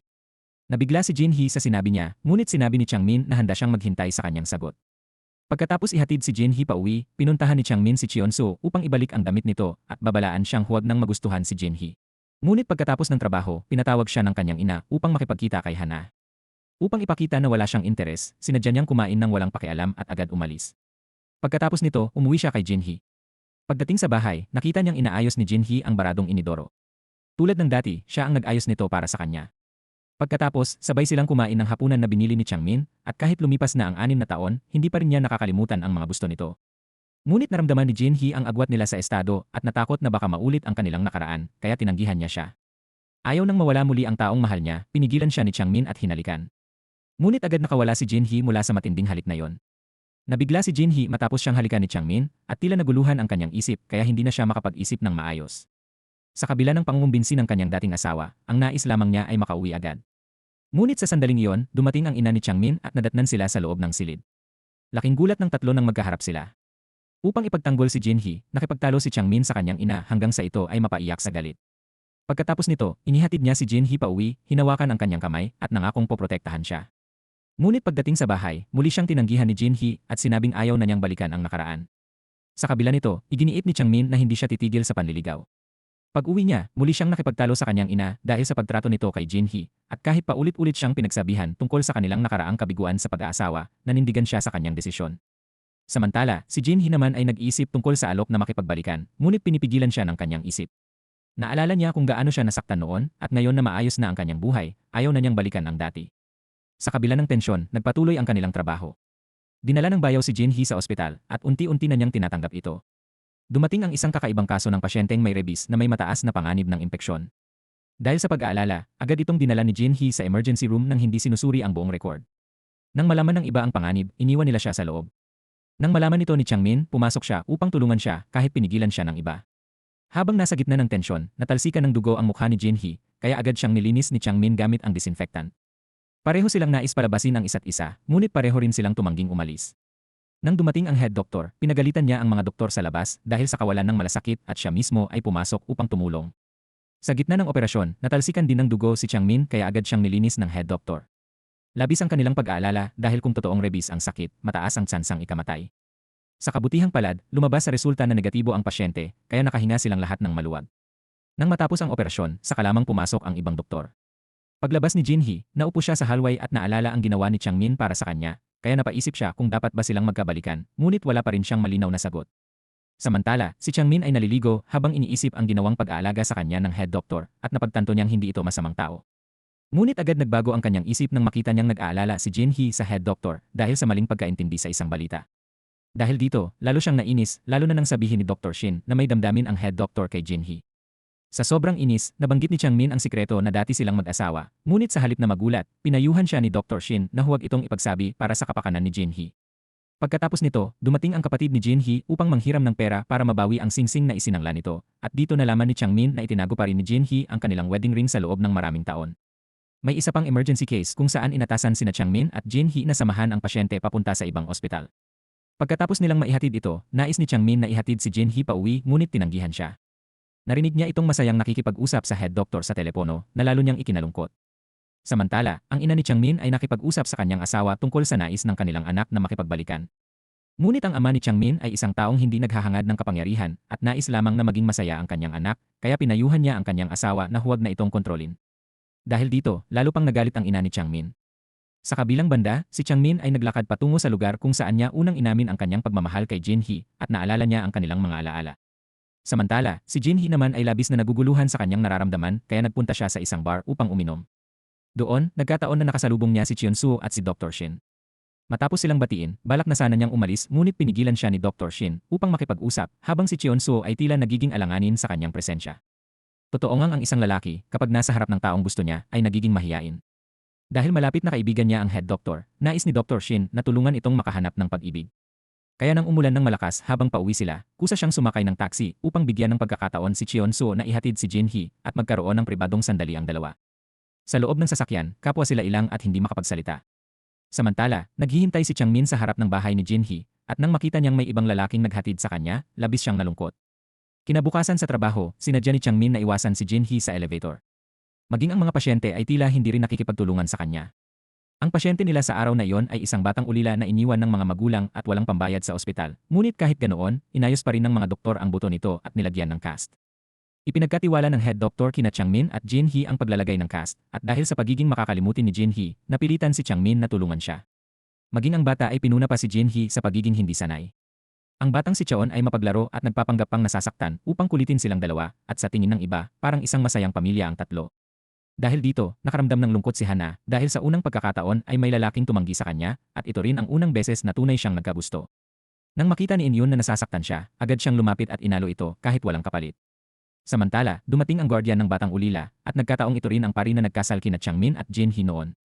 Dahil hindi niya alam na hiwalay na sila, masaya pa niya silang binati at ikinuwento sa iba sa ospital kung gaano sila kasaya bilang mag-asawa. Dahil dito, napilitan ang dalawa na sumunod sa kanya at magpaliwanag ng hindi nabubunyag ang kanilang nakaraan. Kalaunan, umalis din ang pari kasama ang bata. Pagkatapos ng trabaho, inimbitahan ng head doctor si Jinhee na kumain. Dahil diretso siyang magsalita, nang tanungin siya kung bakit niya ito inimbitahan, sinabi niyang komportable siyang kumain kasama siya. Ngunit biglang dumating si Changmin at naupo sa kanilang mesa dahil sa selos, at galit niyang sinabihan si Cheonsu na huwag lumapit kay Jinhee. Hindi inaasahan, diretsahang inamin ni Cheonsu na gusto niya si Jinhee sa harap nito. Dahil dito, nagkaroon ng pagtatalo ang dalawang lalaki habang ipinaglalaban ang kanilang damdamin, at si Jinhee ay naiilang sa sitwasyon. Kalaunan, hinila ni Jinhee si Changmin palabas at sa galit ay sinampal siya. Sinabi niyang ang kanilang kasal noon ay isang pagkakamali at ayaw na niyang maulit iyon. Inamin din niyang mahal pa rin niya ito, ngunit masyado nang malalim ang sugat na iniwan ng nakaraan, kaya hindi na siya makakabalik pa. Dahil sa lungkot, bumalik si Changmin upang uminom kasama ang head doctor. Pareho nilang mahal si Jinhee, ngunit wala pa itong pinipili, kaya pinayuhan siya ni Cheonsu na hayaan muna siyang maging malaya. Samantala, kahit magulo ang kanyang buhay, may maliit na pamilya si Jinhee na nagbibigay sa kanya ng lakas. Ngunit lalo pang gumulo ang lahat ng pilitin ng ina ni Changmin ang kanyang kapatid na hikayatin si Changmin na makipagkita sa pamilya ng ministro upang paglapitin ang kanilang mga pamilya, at pumayag naman ito. Wala pang alam si Changmin tungkol dito at abala siyang kumakain kasama ang mga kasamahan. Habang nagkukwentuhan sila, napunta ang usapan sa isang diborsyo ng isang nurse, at nagsimulang magsismisan ang iba na ikinainis ni Jinhee. Tahasan niyang inamin na siya ay diborsyada at sinabi na ang lahat ay nagkakamali at walang masama sa paghihiwalay. Pagkatapos nito, umalis siya at sumunod si Changmin upang humingi ng tawad at nangakong hindi na siya pipilit. Sumunod din ang head doctor at doon niya napagtanto na dating mag-asawa ang dalawa. Upang makabawi sa kanyang nasabi, inimbitahan ng babaeng may kulot na buhok ang lahat na magkaraoke. Sa tulong ng iba, kumanta si Changmin at ibinuhos ang lahat ng kanyang damdamin sa kanta na nagpaiyak kay Jinhee. Pagkatapos maglabas ng sama ng loob, umuwi na ang lahat. Kinabukasan, dahil sa pangakong hindi na siya manggugulo, iniwasan ni Changmin si Jinhee kahit sa pagkain. Ngunit naging komplikado ang sitwasyon nang dumating sa ospital ang kanilang mga ina. Ang ina ni Jinhee ay nagdala ng pagkain para kay Cheonsu bilang pasasalamat at pilit pa siyang itinutulak sa kanyang anak, samantalang ang ina ni Changmin ay dumating din upang hanapin si Jinhee at ipatanggal ito sa trabaho. Sa hindi inaasahang pagkakataon, nagkaharap ang dalawang ina at dahil matagal na silang may alitan, agad silang nagbangayan. Nang maramdaman ni na Changmin at Jinhee ang problema, agad silang nagpunta upang pigilan ang dalawa. Ngunit hindi napigilan ang gulo at nag-away ang dalawang ina mula sa loob ng opisina hanggang sa buong ospital na nagdulot ng malaking kaguluhan. Napilitan ang lalaking bida na yakapin ang kanyang ina at ilayo ito upang matapos ang kaguluhan. Dahil sa insidenteng iyon, kumalat sa buong ospital ang balita tungkol sa diborsyo nila ni Jinhee at nalaman na ng lahat ang kanilang relasyon, kaya wala na silang kailangang itago pa. Matapos ang isang nakakapagod na araw, muling tinawag si Changmin upang dumalo sa hapunan kasama ang pamilya ng ministro. Dahil dati siyang humingi ng tulong sa kanyang tiyuhin upang hindi matanggal si Jinhee, napilitan siyang tuparin ang kondisyon nito kaya hindi niya matanggihan ang imbitasyon. Ngunit habang papunta roon, nakatanggap siya ng balitang lumalala ang kondisyon ng kanyang ama kaya agad siyang nagbago ng direksyon at pinuntahan ito. Sa parehong oras, naroon din si Jinhee at nalaman nilang dinala na ang ama sa laboratorio dahil walang oras na ilipat ito sa ibang ospital. Samantala, sa hapunan, hindi natuwa ang pamilya ng ministro sa hindi pagdating ni Changmin nang tawagan siya ng kanyang ina, doon niya nalaman na inatake sa puso ang kanyang asawa. Sa huling sandali, hindi na kinaya ng ama ni Changmin, ngunit bago ito tuluyang mawalan ng malay, pinayuhan niya ang kanyang anak na sundin ang kanyang puso at humingi rin ng tawad kay Jinhee para sa mga nagawa ng kanilang pamilya. Hindi matanggap ni Changmin ang nangyayari kaya ginawa niya ang lahat at sinubukang operahan ang kanyang ama sa mismong lugar. Sa kabutihang palad, nagawa niyang patatagin ito at madala sa ospital. Nakahanda na roon ang head doctor at ang buong team para sa operasyon. Nang makita ng ina ni Changmin ang kanyang asawa na nakakabit sa life support, labis siyang nasaktan. Bagamat matapang at matigas ang kanyang ugali, tunay niyang mahal ang kanyang asawa, ngunit nanatili pa rin siyang matigas ang ulo at ayaw pa rin kay Jinhee. Kahit ipinaliwanag ni Changmin na si Jinhee ang nakapansin sa kondisyon ng kanyang ama kaya ito nadala agad sa ospital, hindi pa rin niya ito tinanggap. Walang magawa si Changmin kundi umalis at samahan si Jinhee habang binabantayan ang kanyang ama hanggang sa dumating si Dr. Shin upang operahan ito. Habang nakikita ang kanyang ama na mahina sa kama, napaiyak si Changmin sa kabutihang palad na iligtas ni Dr. Shin ang kanyang ama mula sa panganib, ngunit ang susunod na kalagayan nito ay nakadepende na sa kanyang sariling lakas ng loob. Dahil sa mataas na estado ng kanilang pamilya, maraming doktor ang gustong humawak sa kaso ng kanyang ama, ngunit naunahan na sila nina Cheon-soo at Dr. Shin. Dahil dito, ang isang doktor na may galit kay Cheon-soo ay nagparinig at ininsulto si Jin-hee, sinasabing kahit diborsyada na ito ay sinusubukan pa ring akitin ang kanyang superior. Nang marinig ito ni Changmin, nagalit siya at handa nang gumanti, ngunit nauna na si Cheon-soo at sinuntok ang lalaking iyon. Dahil sa kahihiyan, nagbanta ang doktor na gaganti at umalis. Dahil iniisip ni Jin-hee na siya ang dahilan ng lahat, nagpunta siya upang humingi ng tawad kay Cheon-soo, ngunit hindi siya sinisi nito. Matapos mag-isip, nagpa siya si Cheon-soo na ipagtapat ang kanyang nararamdaman kay Jin-hee. Tinawag niya ito sa kanyang opisina at inisip na ipahayag ang kanyang damdamin at halikan nito, ngunit imahinasyon lamang pala yon. Nang pumasok si Jin-hee, nakalimutan niya ang lahat ng sasabihin at napunta na lamang sa usaping trabaho, pinayuhan siyang mag-focus at umalis agad. Samantala, nagkamalay na ang ama ni Changmin at nailipat sa recovery room.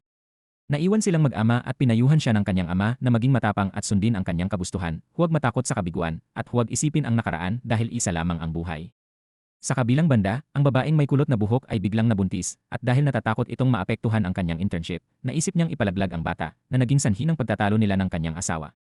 Samantala, si Inyun ay labis na naapektuhan dahil sa maling reseta na muntik nang makamatay sa pasyente kaya ilang araw siyang hindi pumasok sa ospital. Nag-alala si Hana at hinanap siya sa mga lugar na dati nilang pinupuntahan hanggang sa makita siya. Nais na niyang sumuko sa pagiging doktor, ngunit pinayuhan siya ni Han-an na bumalik at huwag sumuko. Sa ospital, muling nahirapang huminga ang ama ni Changmin, ngunit sa kabutihang palad, dumating si Jin-hee sa tamang oras at agad na tumulong. Dumating din ang head doctor at dinala ito sa emergency room. Labis ang pag-aalala ng ina ni Changmin at halos mawalan ng lakas, habang si Jin-hee ay hindi rin mapakali. Pinayuhan siya ni Changmin na umuwi at magpahinga, ngunit tumanggi siya dahil malaki ang utang na loob niya sa ama nito. Sa kasamaang palad, dumating ang masamang balita na hindi na maaaring operahan pa ang ama ni Changmin dahil dito, tuluyang bumagsak ang kanyang ina at nagsimulang magsisi sa lahat ng nagawa niya sa kanyang asawa, umaasang gagaling pa ito. Kinabukasan, dumating ang pinakamasamang balita, tumigil ang tibok ng puso ng kanyang ama. Sa kabila ng lahat ng pagsisikap ni Changmin na isalba ito, hindi na ito nagtagumpay. Ang kanyang ina ay sumigaw sa sakit at desperadong nakiusap sa mga doktor na iligtas ang kanyang asawa. Nakiusap din siya kay Jin-hee na tulungan ito, ngunit wala nang magagawa pa. Idineklara na ang oras ng kamatayan, at si Changmin ay tuluyang nawalan ng lakas dahil hindi niya nailigtas ang kanyang ama. Sa kabilang banda, si Jin-hee ay nagtago sa isang tabi at doon tahimik na umiyak. Idinaos ang libing ng ama ni Changmin at ang buong pamilya ay binalot ng matinding pagluluksa. Lahat ng kasamahan nila sa internship ay nagpaalam muna sa trabaho upang makiramay, at si Jin-hee naman ay tumulong na parang isa na ring tunay na miyembro ng pamilya. Ngunit nang makita siya ng ina ni Changmin, agad niya itong pinalayas. Nang makita iyon ni Changmin, hinila niya si Jin-hee sa isang tabi, humingi ng tawad, at nakiusap na umuwi muna ito dahil magulo pa ang lahat sa oras na iyon. Wala nang nagawa si Jin-hee kundi bumalik sa ospital. Samantala, si Inyun, na lasing noong nakaraang gabi at nabugbog pa, ay nagsimulang asikasuhin ni Hana na ikinatuwa naman ito. Sa kabilang banda, tinulungan ni Jin-hee ang babaeng may kulot na buhok na magpasuri ng dugo upang alamin ang lagay nito at ng sanggol. Dahil gusto nitong ipagpatuloy ang internship, hindi nito masabi sa head doctor ang tungkol sa pagbubuntis nito. Pagkatapos ng trabaho sa ospital, umuwi si Jin-hee at isinama ang kanyang ina upang makiramay sa dating biyenan. Sa sandaling iyon, nawala ang lahat ng dating hinanakit sa pagitan ng dalawang pamilya at napalitan ng pagdadalamhati. Inalo ng ina ni Jin-hee ang dating hipag at sinabi nitong nauunawaan niya ang sakit ng mawala ng asawa, at balang araw ay huhuparin ang bigat nito dahil hindi rin makakapagpahinga ang yumao kung ang mga naiwan ay labis na nakakapit sa sakit. Pagkatapos nitong magsalita, umalis na rin siya. Sa hindi inaasahang pagkakataon, tinawag ng ina ni Changmin si Jin-hee pabalik at doon sa unang pagkakataon ay nagpasalamat ito sa lahat ng naitulong niya sa kanilang pamilya. Dahil dito, kahit paano ay gumaan ang loob ni Jin-hee. Matapos ang burol, nagtungo si Changmin sa dating tirahan ng kanyang ama at nang makita ang mga gamit at alaala nito, muli siyang napaiyak. Kinabukasan sa ospital, nalaman ni Cheon-soo na suspendido siya ng 2 linggo nang walang sahod dahil sa pagsusumbong ng doktor na kanyang sinuntok. Pinuntahan niya ang lalaking iyon at malinaw na sinabi na tinatanggap niya ang parusa, ngunit binalaan niyang huwag na huwag nitong muling lalaitin ang kanyang mga babaeng tauhan. Samantala, si Dr. Shin ay tumanggap ng tawag mula sa dati nitong asawa sa Amerika. Hinihingi niya ang resulta ng blood test ng kanyang anak, ngunit ibinaba ng lalaki ang tawag. Nakita ni Cheon-soo kung gaano siya nahihirapan, ngunit wala siyang magawa. Sa kabila nito, nanatiling matatag si Dr. Shin at hindi nagpatalo sa sakit. Nagpatuloy siya sa trabaho at habang ine-examine ang babaeng may kulot na buhok, nalaman niyang hindi pala ito buntis at mali lamang ang pregnancy test na ginamit noon. Tuwang-tuwa ang babae dahil hindi maapektuhan ang internship niya, samantalang nadismaya naman ang kanyang asawa. Samantala, inihahanda na ni Cheon-soo ang kanyang mga gamit upang pansamantalang umalis sa ospital. Nang malaman iyon ni Jin-hee, sinisi niya ang kanyang sarili, ngunit inalo siya ni Dr. Shin at ipinaliwanag na 2 linggo lamang itong mawawala. Sa araw ng pahinga ni Cheon-soo, hiningi ni Jin-hee ang address nito at pinuntahan siya sa bahay. Nadatnan niya itong kumakain ng instant noodles habang nagbabasa at nang malaman nitong si Jin-hee ang dumating, biglang bumilis ang tibok ng kanyang puso. Agad siyang nag-ayos bago lumabas upang salubungin ito. Naupo silang dalawa at kapwa nahiya sa isa't isa. Alam ni Cheon-soo na malungkot pa rin si Jin-hee dahil sa nangyari sa pamilya ni Changmin kaya sinubukan niya itong aluin. Ngunit dahil hindi siya sanay magsalita ng ganoon, nag-recite lamang siya ng mga linyang kinuha sa isang libro, at sa mas nakakahiyang pagkakataon, pareho pala silang may parehong libro kaya agad siyang nabuking ni Jin-hee. Upang mawala ang hiya, nagluto si Cheon-soo para sa kanya, ngunit habang nasa itaas si Jin-hee, hindi sinasadyang masunog nito ang isang damit niya. Mabuti na lamang at hindi lumala ang nangyari. Pagkatapos, sabay silang kumain sa bahay, at nang matapos, personal pa siyang inihatid ni Cheon-soo palabas sa pangunahing kalsada. Habang nasa daan, nakatanggap si Jin-hee ng tawag mula kay Han-an na nagsasabing may nangyari kay Changmin at hindi ito makontak. Agad siyang nagpunta sa bahay nito at pagpasok niya ay natagpuan niyang nilalagnat ito ng matindi. Kaagad siyang nagluto ng lugaw para rito. Habang kumukuha siya ng tubig, nakita niya ang kanyang singsing at nalaman niyang nasa kay Changmin pa rin ito. Nang tanungin niya ito kung bakit hawak pa nito ang singsing, gumanti ito ng tanong kung bakit itinago rin niya ang kaparehan yon. Doon tumama ang tanong sa puso ni Jin-hee. Noon, hindi niya maintindihan kung bakit hindi niya maitapon ang alaala ng kanilang kasal. Ngunit ngayon ay alam na niya ang sagot dahil mahal pa rin niya si Changmin gayunpaman. Inakala ni Changmin na mabait lamang si Jin-hee at naawa sa kanya dahil sa pinagdadaanan nito, hindi dahil mahal pa rin siya nito. Dahil magulo ang damdamin ni Jin-hee at hindi rin niya maipaliwanag ang sarili niyang nararamdaman, minabuti niyang umalis muna upang bigyan silang dalawa ng panahon na makapag-isip. Dahil sa sobrang gulo ng kanyang isip, nang pumasok siya kinabukasan sa trabaho ay hindi niya naalala ang patakaran na bawal ipaalam diretsyo sa pasyente ang diagnosis na cancer. Dahil dito, nasabi niya mismo sa matandang pasyente na may lung cancer ito na naging dahilan upang tuluyang manghina ang matanda. Dahil dito, pinagalitan si Jin-hee ni Dr. Shin. Sa parehong oras, mas maayos na rin ang pakiramdam ni Changmin at bumalik siya sa ospital. Nakita niya si Jin-hee at sinamahan niya itong hanapin ang matandang babae. Natagpuan nila ito sa may pintuan, ngunit sa sandaling iyon ay inatake ito sa puso kaya agad nila itong dinala sa emergency room. Dahil sa nangyari, matinding pinagalitan si Jin-hee ng anak ng matanda at muntik pa siyang saktan, ngunit mabuti na lamang at napigilan agad ito ni Changmin. Tumulong din si Dr. Shin upang pakalmahin ang pamilya ng pasyente. Upang malunasan ang pulmonya ng matanda, magkasamang nagtrabaho sina Changmin at Jin-hee magdamag. Hindi na sila maingay at palaaway tulad noon, sa halip tahimik lamang silang magkatabing kumikilos. Nang makatanggap ng tawag mula kay Dr. Shin, agad din pumunta si Cheon-soo sa ospital upang tumulong sa kanilang operasyon sa matanda. Pagkatapos ng operasyon, balak na sana niyang umalis ngunit hinarang na naman siya ng lalaking doktor na may salamin upang manggulo bagaman wala siyang panahon para pansinin ito. Sa panig naman ni Changmin at Jin-hee, bumili si Jin-hee ng yogurt para kay Changmin at nais sana niyang sabay silang umuwi, ngunit tinanggihan siya nito dahil iniisip niyang si Cheon-soo ang gusto niya. Nakipagkita rin si Changmin kay Cheon-soo at humingi ng tawad sa lahat ng gulong na naidulot niya noon. Marahil dahil sa pagkamatay ng kanyang ama, naging mas mature na si Changmin na pagtanto ni Cheon-soo na wala namang nararamdaman si Jin-hee para sa kanya. Kaya sinabi niya rito na nasa parking lot si Changmin, agad tumakbo si Jin-hee roon at sa huling sandali ay nakasakay pa sa kotse nito. Ngunit matigas ang paniniwala ni Changmin na naawa lamang si Jin-hee sa kanya, kaya inihatid lamang niya ito sa bahay at saka umalis. Kinagabihan, kapwa sila hindi mapalagay sa kanilang nararamdaman. Samantala, si Cheon-soo ay pinagluluto ni Dr. Shin. Nauunawaan niyang tuluyan nang nawala kay Jin-hee ang kanyang pagkakataon, ngunit anuman ang mangyari ay mananatili siyang nasa tabi ni Cheon-soo. Kinaumagahan sa ospital, lalo pang naging malapit si Han-a at Inyon at unti-unti nang nagugustuhan ni Han-a ang pagiging kaakit-akit at mabait nito. Sa kabilang banda, si Changmin ay nakatanggap din ng cake na mismong ginawa ni Jin-hee, kalakip ang isang sulat na pampalakas ng loob. Pagkatapos ng trabaho, nagkayayaan ang lahat na maglaro ng badminton upang makapagpahinga ang isip. Ngunit ang mag-asawang intern, ang babaeng may kulot na buhok at ang matabang lalaki, ay muling nag-away dahil sa usapin tungkol sa anak at umabot pa sa puntong nagsasalita na tungkol sa diborsyo. Agad silang pinigilan ni Jin-hee at sinabing hindi biro ang diborsyo, kaya hindi ito dapat basta-basta binabanggit. Pagkatapos ng trabaho sa ospital, umuwi si Jin-hee at agad hinarap ang kanyang kapatid tungkol sa singsing. Doon niya nalaman na muli na naman pala itong nanghiram ng pera kay Changmin dahil dito, napilitan si Jin-hee na puntahan si Changmin upang bayaran ang utang.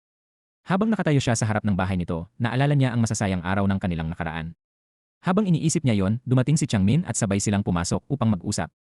Inamin ni Jin-hee na may bahagi rin siya ng pagkakamali sa pagbagsak ng kanilang kasal noon. Dahil naging pabigla-bigla siya at hindi niya nakita ang mga paghihirap na dinanas ni Changmin, ngunit hindi siya sinisi ni Changmin, hindi nito nais na bumalik siya dahil lamang sa konsensya o awa. Sa pagkakataong iyon, tuluyan nang naunawaan ni Jin-hee ang kanyang damdamin. Noon ay si Changmin ang nanligaw sa kanya at ngayon ay siya naman ang hahabol dito. Kinaumagahan, muling nakatanggap si Changmin ng cake mula kay Jin-hee, kalakip ang mensaheng nag-aanyaya sa kanya sa isang cafe pagkatapos ng trabaho. Dumating si Changmin sa tamang oras at sinabi ni Jin-hee na handa na siyang bumalik sa dati nilang relasyon. Ngunit si Changmin naman ang tumanggi. Ayaw niyang pagsisihan iyon ni Jin-hee at iniisip niyang nadadala lamang ito ng kasalukuyang emosyon. Naniniwala pa rin siyang si Cheon-soo ang totoong gusto nito. Kinabukasan sa trabaho, palaging iniiwasan ni Changmin si Jin-hee, bagay na lalo nitong ikinainis. Pagkatapos pag-isipan ng mabuti ang lahat, napagtanto niyang hindi maaaring manatili ang ganoong sitwasyon, kaya hinanap niya si Changmin sa buong ospital. Bawat sulok ng ospital ay puno ng alaala nilang dalawa. Nang makita niya ito, pinahawak niya kay Changmin ang kanyang dibdib upang marinig ang tibok ng puso niya at patunayang totoo ang damdamin niya. Sinabi niyang gusto niyang bumalik sa kanya. Sa wakas, naniwala rin si Changmin na totoo ang nais ni Jinhee, kaya nagsimula na naman itong mangulit at magbiro sa kanya at muli silang naging masaya tulad ng dati. Pagbalik nila sa opisina, nakita ni Changmin si In-eun na kumakain ng cookies na ginawa ni Jinhee, kaya agad niya itong hinatak at kinuha ang pagkain mula sa bibig nito. Sinabi niyang para sa kanya yon at hindi para sa iba. Sunod-sunod na rin ang mabubuting nangyari nang humingi ng tawad ang pamilya ng matandang babaeng may pulmonya at nakiusap na alagaan nilang mabuti ito. Sumagot sina Changmin at Jinhee na tungkulin nila yon bilang mga doktor. Ngunit hindi mawawala ang mga kakaibang pasyente sa ospital. Isang matandang manyakis ang nagbitiw ng malaswang salita kay Hana. Agad itong pinigilan ni Changmin at pumalit sa pag-aalaga rito, ngunit ayaw ng matanda at ipinilit na si Han-a pa rin ang mag-alaga sa kanya. Wala nang ibang magawa si Changmin kundi sabihin siya ang asawa ni Han-a na siyang ikinagulat ng matanda at tuluyan itong umurong. Ang tagpong iyon ay nakita ni Jinhee. Narinig ito ni Jinhee habang nakatayo sa malapit, kaya agad niyang sinundan si Changmin at binalikan ang sinabi nito. Tinanong niya kung siya ang nasa ganoong sitwasyon, aaminin din ba nitong siya ang asawa niya. Ngunit sa halip na sagutin siya ng seryoso, tinukso lamang siya ni Changmin at sinabing sa magagandang babae lang nangyayari ang ganoong bagay. Dahil dito, nainis si Jinhee at tumakbo papunta sa dressing room. Doon, naglagay siya ng lipstick at hinayaan ang kanyang buhok na bumagsak habang tinitingnan ang sarili sa salamin. Sa isip niya, maganda rin naman siya, kaya bakit parang hindi iyon napapansin ng dati niyang asawa. Kung hindi lang pumasok si Hana, malamang ay maghapon pa siyang magpo-pose roon. Pagkatapos ng trabaho, umuwi si Changmin upang dalawin ang kanyang ina. Lubha pa rin itong wasak dahil sa pagkamatay ng kanyang asawa at napagtanto rin itong naging labis siyang malupit noon. Kaya sinabi niya kay Changmin na yayain si Jinhee na makipagkita sa kanya dahil may gusto siyang sabihin dito. Pumayag si Changmin, ngunit nakiusap siya sa kanyang ina na huwag na nitong saktan si Jinhee. Kinabukasan sa trabaho, humarap si Jinhee sa isang pasyenteng nangaliwa at binuhusan ng kumukulong tubig ng asawa sa maselang bahagi ng katawan kaya malubha itong napaso. Ngunit tumanggi ang pasyente na ipakita yon kay Jinhee. Nang dumating si Changmin at lumabas si Jinhee, saka lamang ito pumayag na ipatingin ang sugat. Sumilip pa si Jinhee at nabigla sa nakita at naisip niyang tunay ngang napakabangis ng asawa ng pasyente. Sa isip niya, baka kailangan din niyang maging ganoon katapang para mapanatili ang kanyang asawa. Nang pauwi na si Changmin, may humarang sa sasakyan niya at iyon pala si Jinhee. Sadya siyang nag-ayos ng husto sa araw na iyon, may suot na magandang damit at may hawak pang rosa sa bibig, kaya muntik nang himatayin sa gulat si Changmin magkasama silang kumain at namasyal na parang bagong magkasintahan, at unti-unting naging malambing muli ang samahan nila. Samantala, sa kabilang panig, si Cheonso ay mag-isang umiinom at naalala ang magagandang sandali niya kasama si Jinhee. Labis siyang nalungkot dahil nagmahal siya ng taong hindi niya maaaring mapasa kanya. Nang gabing iyon, labis siyang nalasing at nagpunta sa bahay ni Dr. Shin. Sa lahat ng panahong iyon, si Dr. Shin ang palaging nasa tabi niya at maging ngayon ay siya pa rin. Masakit para sa kanya na makitang nagdurusa ang taong mahal niya dahil sa pagkabigo sa pag-ibig. Tila gusto niyang buhusan ito ng tubig at pagalitan dahil hindi man lang nito napansin ang sarili niyang damdamin, ngunit hindi niya nagawa. Kinabukasan ay day off ng mga interns, ngunit gusto pa ring pumunta ni Jinhee sa ospital upang tumulong. Gayunman, pinauwi siya ng head doctor. Samantala, ang kapatid ni Jinhee ay iniwan ang kanyang anak kay Changmin dahil may asikasuhin ito at walang ibang mag-aalaga sa bata. Dahil wala siyang karanasan sa pag-aalaga ng sanggol, napilitan si Changmin na tawagan si Jinhee upang tulungan siya. Dahil kapwa sila hindi sanay, nagkagulo sila sa bahay at natapon pa ang gatas sa alpombra, ngunit sa kabila nito ay naging abala silang dalawa sa buong araw sa pag-aalaga sa sanggol. Para silang isang maliit at masayang pamilya na magkasamang natututong mag-alaga ng anak. Sa huli, nakatulog din ang sanggol at nagkaroon sana sila ng pagkakataong magpahinga, ngunit hindi pa man sila nakakaupo ng maayos ay dumating sina In-eun at ang bayaw ni Jinhee na lalong nagpalala sa kanilang pag-aasiwa. Naupo silang apat at nag-inuman ng kaunting beer. Inamin ni In-eun na gusto na niyang magbitiw sa trabaho dahil pakiramdam niya ay mas mahal niya ang musika kaysa sa pagiging doktor. Nagkataon namang tumutugtog din sa banda ang bayaw ni Jinhee, kaya mabilis silang nagkasundo at nagkayayaang umuwi upang gumawa ng musika na iniwan sina Changmin at Jinhee na mag-isa. Habang umiinom at nagkukwentuhan ng dalawa, nalasing si Jinhee, kaya pinatulog siya ni Changmin sa bahay nito. Magkasama silang natulog sa isang silid at ang mga bagay na hindi maiiwasan ay tila kusang lumapit. Kinabukasan, nang makita ni Jinhee na si Changmin ang katabi niya, napasigaw siya sa gulat at napaigik din si Changmin, ngunit nang maalala nilang dati rin naman silang nagsama sa isang bahay, bahagya silang kumalma at nabawasan ng hiya. Pagkatapos mag-almusal, dinala ni Changmin si Jinhee sa ospital. Nang makita silang sabay na dumating, tahimik lamang na nagmasid si Cheonso. Samantala, sa opisina, muling nag-aaway ang mag-asawang intern dahil sa magkaibang pananaw nila tungkol sa pagkakaroon ng anak. Nadagdagan pa ang problema nang may dalawang lalaking doktor na nag-udyok sa kanila na makipagdiborsyo na lamang para matapos ang gulo. Dahil bata pa sila at pabigla-bigla pa ang pag-isip, hindi pa rin nila mahanap ang tamang pagkakaunawaan. Sa lobby ng ospital, may isang pasyenteng nailigtas ni Cheon-soo na nagwawala at gustong magpakamatay dahil nawalan na ito ng boses matapos operahan sa vocal cords. Ipinaliwanag ni Cheon-soo na kung hindi niya yon ginawa ay namatay na sana ito, ngunit tumanggi itong makinig at minura pa siya hanggang sa kinailangan na siyang pigilan ng ibang tao. Labis na napagod si Cheon-soo sa ganitong sitwasyon, ngunit mabuti na lamang at palaging naroon si Dr. Shin upang damayan at palakasin ang loob niya. Samantala, nasa lobby rin si Jin-hee at pinapaliwanag sa anak ng matandang babaeng may pulmonya ang bagong paraan ng paggamot na natutunan ni Dr. Shin sa Amerika. Ngunit sinabi ng lalaki na may iba nang nagmungkahi sa kanya ng ibang paraan, at iyon ay si Dr. An, ang doktor na may matagal ng galit kay Cheon-soo. Nang marinig ni Changmin ang mungkahi ni Dr. An, naisip niyang mas mabuti pa rin ang paraan ni Dr. Shin, kaya pinayuhan niya ang anak ng pasyente na subukan ito. Dahil dito, nagalit si Dr. An nang maagaw ang pasyenteng gusto niyang gamitin sa kanyang eksperimento, kaya muli siyang nagpunta upang manggulo kina Cheon-soo at Dr. Shin. Ngunit nang mapagtantong dalawa ang kaharap niya, wala siyang nagawa kundi umalis na masama ang loob. Pagkatapos ng trabaho, nakatanggap si Jin-hee ng tawag mula sa ina ni Changmin kaya agad niya itong pinuntahan.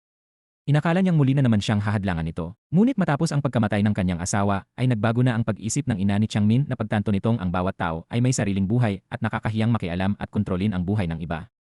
Kaya pumayag na ito na magkabalikan sina Changmin at Jin-hee. Labis na natuwa si Jin-hee sa narinig. Pag-uwi niya, niyaya niya ang kanyang kapatid na uminom. Hindi nila inaasahan na sa parehong lugar ay darating din si Changmin na inaya ng kanyang bayaw upang bigyan siya ng payo tungkol sa pag-aasawa dahil kakaaway lamang nila ng kanyang asawa. Nagsimulang magbigay ng payo sa dalawa sina Changmin at Jin-hee, ngunit habang pinapayuhan ni Changmin ang bayaw na tratuhin ng maayos ang kanyang asawa at huwag itong pagalitan kahit pa magkamali. Si Jin-hee naman ay pinapayuhan ang kanyang kapatid na maging matatag at huwag padadaig sa asawa. Nang mapansin nilang magkalapit lamang silang nakaupo, hinila ni Changmin ang kanyang bayaw upang piliting humingi ito ng tawad sa asawa nito.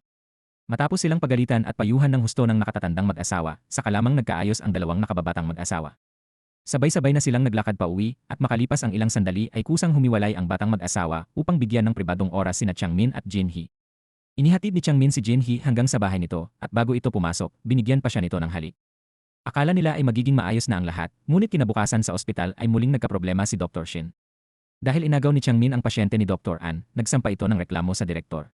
Dahil pinili ng pamilya ng pasyente ang paraan ng paggamot ni Dr. Shin, napilitan siyang bumalik sa Amerika upang ihanda roon ang operasyon ng matandang babaeng may pulmonya dahil kulang ang kagamitan sa Korea. Labis itong ikinagsisi ni Changmin dahil pakiramdam niya ay nadamay si Dr. Shin dahil sa kanyang pakikialam, ngunit pinagsabihan siya ng head doctor na huwag isipin yon sapagkat bilang mga doktor, tungkulin nilang gawin ang pinakamabuti para sa pasyente.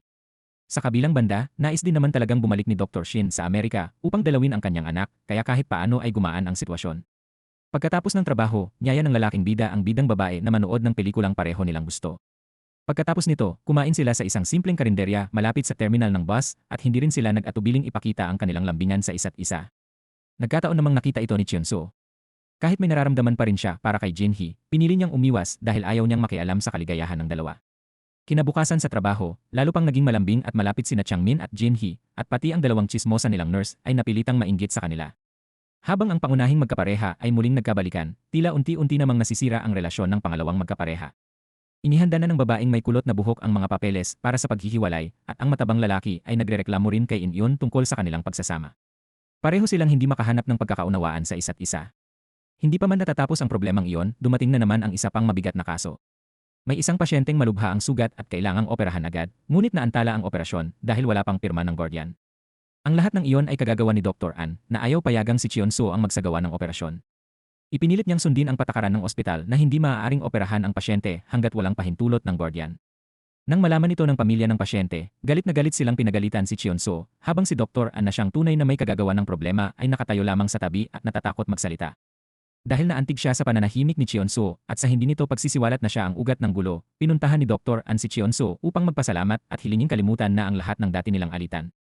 Pagkatapos ng trabaho sa ospital, pinuntahan ni Cheon-soo si Dr. Shin at sinamahan itong mamili sa grocery upang ihanda ang kanilang huling hapunan bago ito umalis. Tumulong pa siyang maglinis ng bahay nito dahil alam niyang pagkatapos nito ay wala na siyang mapagsasabihan ng mga iniisip niya. Samantala, sina Changmin at Jin-hee naman ay ipinadala sa isang maliit na baybaying bayan upang magtrabaho roon ng isang linggo dahil kulang ang mga doktor sa lugar na yon. Doon, magkasama nilang tinamasa ang masasayang sandali sa tabing dagat habang tumutulong sa mga tao sa lugar.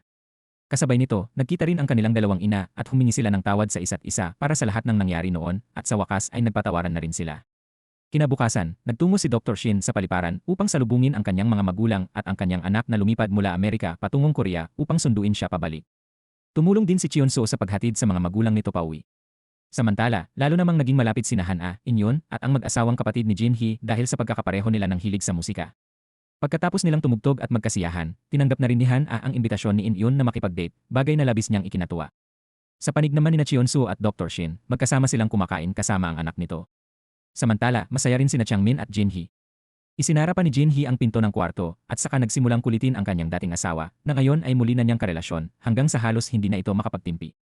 Kinabukasan, dumalaw sina Dr. Shin at Cheon-soo upang bisitahin ang dalawa at magpaalam bago tuluyang bumalik sa Amerika si Dr. Shin. Magkasama silang kumain, nagkwentuhan at umupo sa tabing dagat upang damhin ang simoy ng hangin. Matapos mailabas ni Cheon-soo ang kanyang tunay na nararamdaman para kay Jin-hee, gumaan ang kanyang pakiramdam. Kahit pa tinanggihan siya, mas mabuti na ring nasabi niya ito kaysa kimkimin habang buhay dahil napakabigat dalhin sa loob. Nang maalis niya ang bigat na yon, muli silang naging magaan at masaya gaya noong una. Kinabukasan, bumalik sina Changmin at Jin-hee sa ospital matapos ang isang linggong assignment, habang si Dr. Shin naman ay tuluyang umuwi sa Amerika kasama ang kanyang pamilya. Ang mag-asawang intern, ang matabang lalaki at ang babaeng may kulot na buhok ay natutong magbigayan at ipinagpatuloy ang kanilang pagsasama. Nagpatuloy ang lahat sa pagiging abala sa pag-aalaga ng mga pasyente, ngunit ngayon ay mas maaliwalas na ang kanilang buhay dahil halos lahat ng gusot ay nalutas na. Lahat sila ay nagkaroon ng pag-ibig at lalong pinahalagahan ang marangal nilang tungkulin bilang mga doktor. Sa huli, ang buhay ay parang hangin. May mga taong nagrereklamo dahil napakalakas ng ihip nito at mayroon ding marunong magpasalamat dahil naamoy nila ang halimuyap ng mga bulaklak na dala nito. Kaya gaano man kahirap ang buhay, huwag mawala ng pag-asa. Tingnan ito sa mas malawak na pananaw at sa pusong bukas. At dito nagtatapos ang ating serye. Maraming salamat sa panonood, hanggang sa muli.